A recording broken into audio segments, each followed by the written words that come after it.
အခုလိုချင်းနေရောက်လာဖို့အတွက်အများကြီးစူးစမ်းရတာပါလွယ်နဲ့မရခဲ့ပါဘူးဆိုတဲ့နိုင်ရှင်မြင့်မို့ပရိသတ်တွေအားလုံးပဲမင်္ဂလာပါရှိစပို့ဆက်ရံတွေမှာဆိုရင်လည်းနိုင်ရှင်မြင့်မို့ဟာအတော်လေးကိုမှစူးစမ်းခဲ့သူတစ်ယောက်ဖြစ်ပါတယ်အရေးဗီဒီယိုခေတ်တုန်းကလည်းနိုင်ရှင်မြင့်မို့ဆိုတာဇာတ်ကားတိုင်းမှာပါဝင်ခဲ့သူတစ်ယောက်ပဲဖြစ်ပါတယ်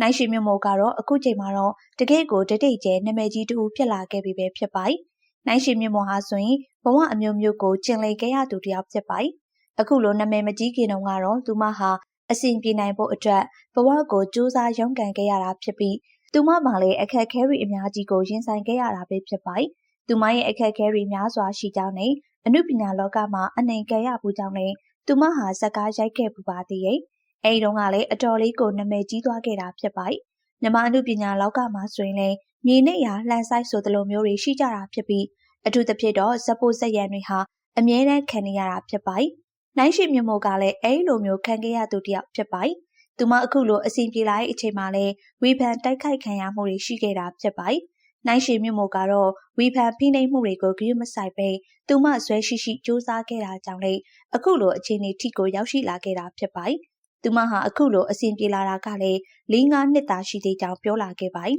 ။သူမဟာမွေးလာကလေးကကံမကောင်းခဲ့သူတစ်ယောက်ဖြစ်ပြီးမွေးနေ့တိုင်းမှာလည်းတစ်ခုမဟုတ်တစ်ခုဖြစ်နေတတ်တယ်လို့ဆိုပါတယ်။သူမဟာအသက်36နှစ်ထိဘာတစ်ခုမှအဆင်မပြေခဲ့ဘူးလို့ဆိုပါတယ်။သူမမွေးကလေးကနေ36နှစ်ထိကိုသူမအတွက်စူးစမ်းမှုတွေအရာမထင်ခဲ့သလိုအမြဲတမ်းလည်းပင်ပန်းခဲ့တယ်လို့ဆိုပါတယ်။ဒါပေမဲ့လည်းတရက်မှစူးစမ်းမှုမပြတ်ခဲ့ပဲစူးစမ်းခဲ့တယ်လို့ဆိုပါတယ်။သူမအနေနဲ့လည်းအမြဲတမ်းပတ်စံပြတ်ပြီးအခက်အခဲတွေမျိုးစုံကြုံခဲ့တယ်။36ကျော်မှသာတစတက်တစအစဉ်ပြေချောမွေ့လာခဲ့တာပါလို့ဆိုပါတယ်။သူမအနေနဲ့ကံကောင်းနေတဲ့ကာလပတ်လုံးမှာတော့ဖျားတရားလည်းများများပို့လုပ်တယ်ပြီးတော့အလှူဒန်းတွေကိုလည်းပို့လုပ်လာဖြစ်တယ်လို့ဆိုပါတယ်။ကံကောင်းမှုကလည်း expire ရှိရာကြောင့်သူမဟာဆိုရင်တော့ကံကောင်းနေတဲ့အချိန်မှာပို့ကြိုးစားဖြစ်တယ်လို့ပြောလာခဲ့ပါတယ်။ကုသိုလ်ကံကောင်းလာဖို့အတွက်ကုသိုလ်လည်းဆက်ပေးရတယ်ဆိုပြီးတော့ပြောလာခဲ့ပါတယ်။အခုချိန်မှာအိမ်အကြီးကြီးတွေစောက်ပြီးတော့တတိမကြီးတယောက်ဖြစ်လာပြီးမြဲဒီလိုအောင်မြင်မှုရလာတာကလည်းလွယ်နဲ့ရလာတာမျိုးမဟုတ်ပဲနဲ့အချိန်တစ်ခုထိစူးစမ်းယူပြီးအခက်အခဲပေါင်းများစွာကိုကြော်ဖြတ်ပြီးတော့မှ